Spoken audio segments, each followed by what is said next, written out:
like Jesus, diffuse the light throughout the dark world, November 19th.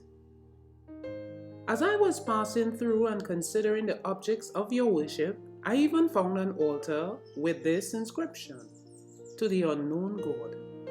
Therefore, the one whom you worship without knowing, him I proclaim to you. Acts 17:23. Jesus taught his followers that they were debtors both to the Jews and the Greeks, to the wise and the unwise, and gave them to understand that race distinction, caste, and lines of division made by human beings were not approved of heaven and were to have no influence in the work of disseminating the gospel.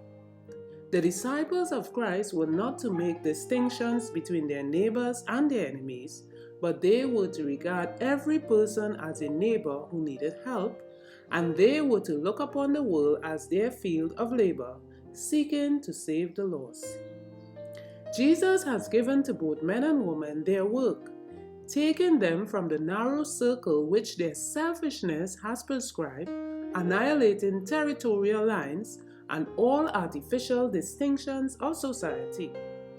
He marks off no limited boundary for missionary zeal, but bids his followers extend their labors to the utmost parts of the earth. The field of labor presents one vast community of human beings who are in the darkness of error, who are filled with longing, who are praying to one they know not.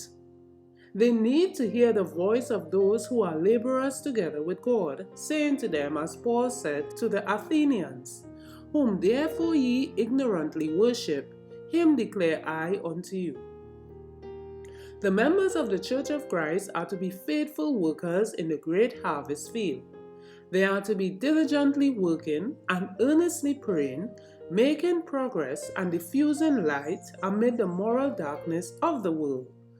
For are not the angels of heaven imparting to them divine inspiration? They are never to think of, and much less to speak of, failure in their work.